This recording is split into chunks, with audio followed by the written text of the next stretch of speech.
नमस्कार सभी साथियों को। आज जैसा कि हमने पहला टॉपिक में स्वर पढ़ा था, पहले टॉपिक में स्वर के बारे में हमने जाना और मैंने अपने निजी अनुभव और आप लोगों से साझा किए। आज का जो हमारा प्रकरण है वह है हिंदी भाषा में व्यंजन। हिंदी भाषा में अगर हमें ये पूछा जाता है हिंदी भाषा में कितने व्यंजन होते हैं, तो हमें सीधा सीधा ये जवाब देना है कि हिंदी भाषा में 33 व्यंजन होते हैं। 33 व्यंजन होते हैं। इन 33 व्यंजन का मतलब ये है कि हिंदी भाषा में जो मूल व्यंजन है वही पूछे गए हैं। कई बार परीक्षा में ये चीजें पूछी जाती हैं, तो इसमें हम जो है कंफ्यूज हो जाते हैं, दुविधा में पड़ जाते हैं और हम गलत आंसर को टिक करके आ जाते हैं और फिर बाद में पछतावा होता है कि हमने प्रश्न सही ढंग से नहीं समझा कि प्रश्न की प्रकृति क्या है। अब हमने यहाँ पर देखा कि हिंदी में जो व्यंजन है, जो मूल व्यंजन है, यानी अगर यही पूछा जाएगा, कोई भी आपसे ये पूछेगा, हमसे ये पूछेगा हिंदी में कितने व्यंजन हैं, तो हमने सीधा ये बताना है कि 33। और हिंदी में कुल व्यंजनों की संख्या, जब हमें कोई ये प्रश्न करेगा हिंदी में कुल व्यंजनों की संख्या कितनी है, तो कुल व्यंजन तब हमने ये जवाब देना है कि हिंदी में कुल व्यंजन है 39 व्यंजन है। तो हम अब जो यहाँ पर हमारा टॉपिक है आज का, तो व्यंजनों की भेद यहाँ पर हमने अब लिखे हैं आपके सामने, क्रमवार हम तो चलते आएंगे आगे। जो स्पर्श व्यंजन है, पहला भेद जो है वह स्पर्श व्यंजन है। स्पर्श व्यंजन यानी जो हमारा स्वर यंत्र, जो हमारा मुख है, उसमें जीभ, तालु, दांत, ओंठ, ये सब कुछ शामिल होते हैं। यानी इन व्यंजनों को बोलते वक्त हमारे ये सारे स्वर यंत्र, चाहे ओंठ हो, चाहे जीभ हो, जो तालु से लगती है, जो दांत से टकराती है, तब जाकर हमारे मुंह से ये कोई भी ध्वनि निकलती है। तो ये चीजें जब हमारी स्पर्श होती हैं तब हमें वे व्यंजन स्पर्श व्यंजन कहलाते हैं। यहाँ पर हम देखेंगे ये 5-5 का जोड़ा है, इस तरह से हमने इनको लिखा है। तो ये तरीका हमें, जैसे प्राथमिक कक्षाएं हैं, जो हमारी बेसिक कक्षाएं हैं, तो वहाँ हम इस तरह से नहीं बताते, क्योंकि वहाँ पर बच्चे को सीखना होता है, तो उसको इतने हम उलझनों में नहीं उलझाते। लेकिन जो व्यंजन का लिखने का जो तरीका है, वह व्यंजन लिखने की जो तरीका है वो सही तरीका यह है। स्पर्श व्यंजन है तो ये 5-5 के जोड़े हैं, 5-5 का ये वर्गाकार में है, तो 5 ये खड़े में, ये ऊर्ध्वाधर, 5 क्षैतिज, 5 ऊर्ध्वाधर में, तो 5 गुणा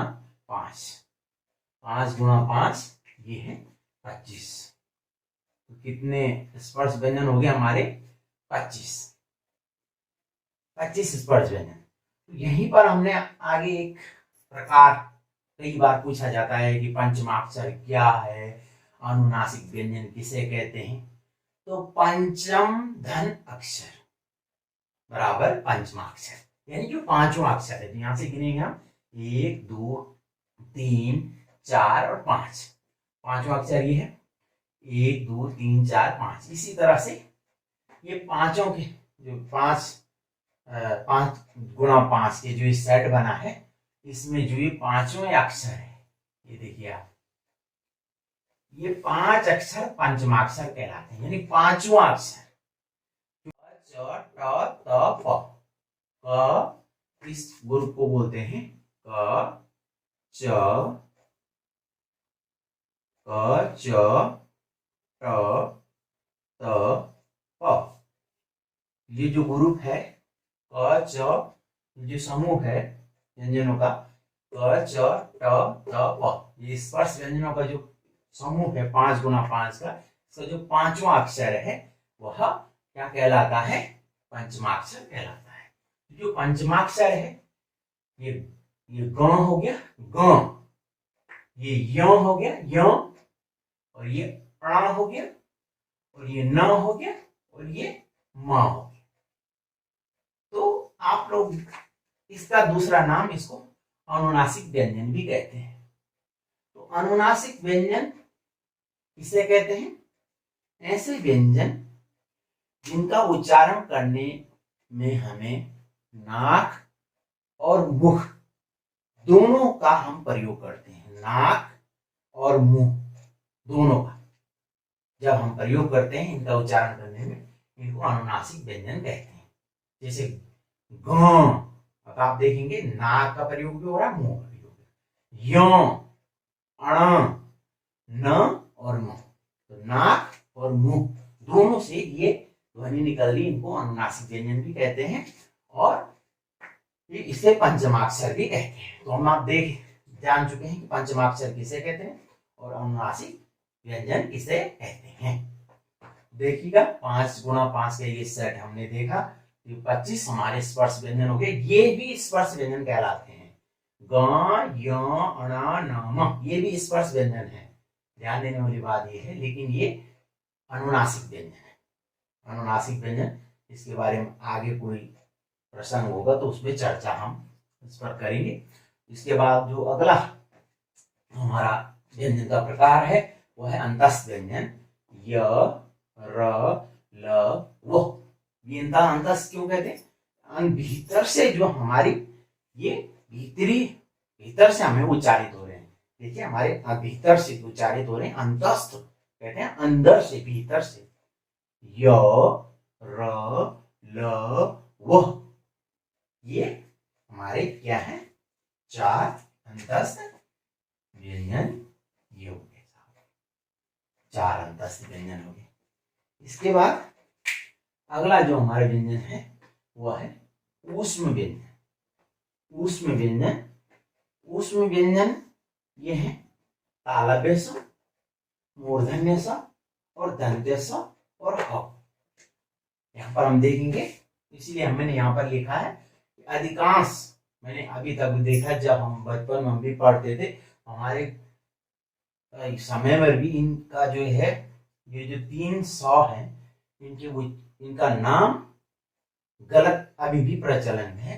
तो कोई इसको ताली भी बोलता है, कोई मूर्धन्ती बोलता है, इसको मूर्धन्ती बोलते हैं, कोई पेट खड़ा सा बोलता है इसको, और कोई इसको दंती सा बोलते हैं, लेकिन इनका उच्चारण वैसा नहीं होता। इनको जो इनका जो नाम है, उच्चारण की बात अभी हम करेंगे।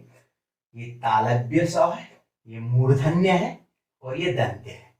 इनको क्यों कहा गया है ऐसा? तालव्य, ये जीभ जो हमारी मुंह की जीभ है, ये ऊपर तालु, जो ऊपर का भाग होता है हमारा जबड़े, ये दांत से ठीक पीछे वाला भाग, यहाँ पर जब हमारी जीभ टकराती है तब ये इसका उच्चारण होता है शौ। ऐसा उच्चारण होता है शौ, यानी जीभ ऊपर को टकराएगी। और ये मूर्धन्य है, यानी तालु से ठीक पीछे वाला भाग, तालु से ठीक पीछे वाला भाग हमारा मूर्धा कहलाता है, जहां पर हमारी जीभ अंदर की ओर मुड़ती है और ऊपर टकराती है। ये है मूर्धन्य स्वर, शौ, शौ, शो और शा। ये वाली स्वर में हमारे दंत्य स्वर है, इसमें हमारी जीभ दांत से टकराएगी, इसलिए इसको दंत्य स्वर बोलते हैं। और ये है ह।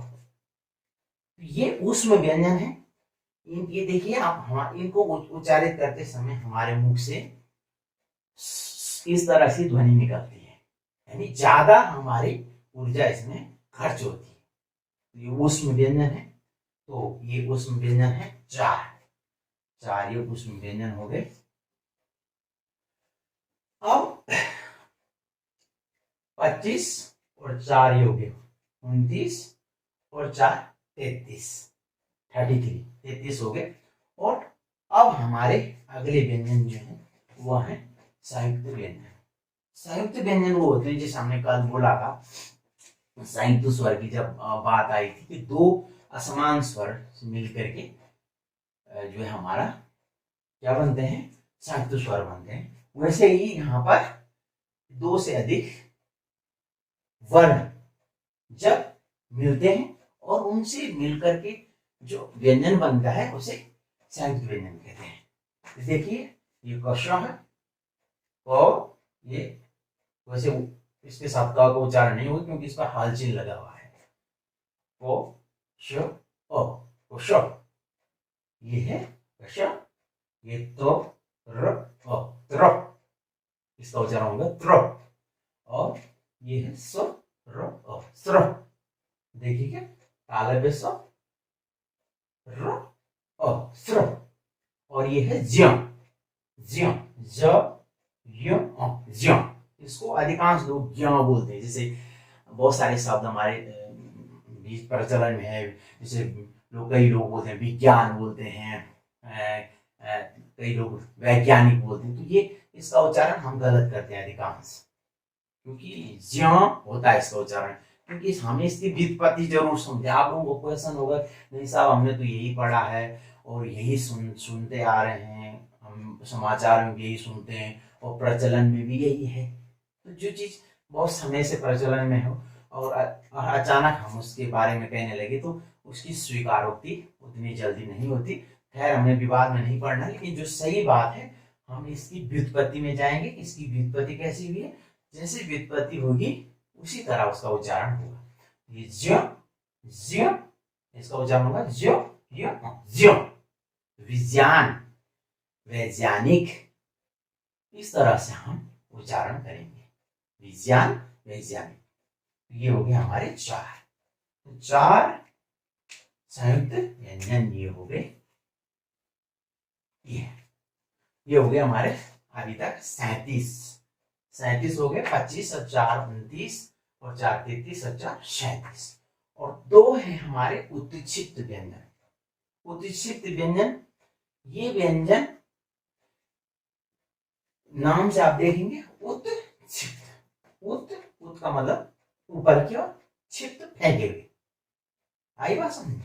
तो ये व्यंजन बिल्कुल आप देखेंगे जो अड़ है, अड़ वाला व्यंजन है, ये बिल्कुल ड की तरह है, यहाँ पर ड की तरह है। और ये अढ़ है, ये है बिल्कुल ढ की तरह, ढक्कन। और ये ढपली, ढपली और ये डमरू, ढपली डमरू। लेकिन इसमें अंतर क्या है, इसके नीचे बिंदु लगा होता है तो इसका उच्चारण होगा अड़।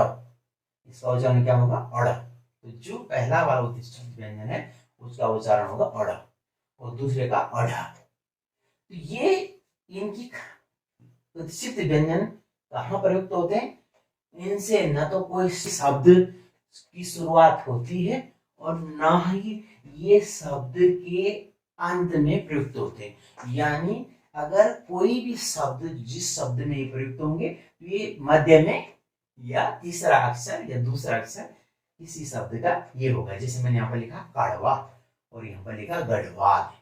इस तरह से ये प्रयुक्त होता है, ये बीच में ही प्रयुक्त होता है। इससे कोई शब्द की शुरुआत नहीं होती है और न ही ये शब्द के अंत में प्रयुक्त होता है। ये ध्यान रखने वाली बात है।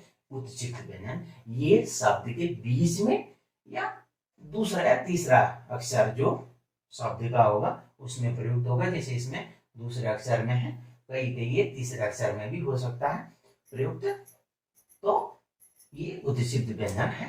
तो ये 2 हमारे उत्क्षिप्त व्यंजन हो गए, 2 उत्क्षिप्त व्यंजन हो गए।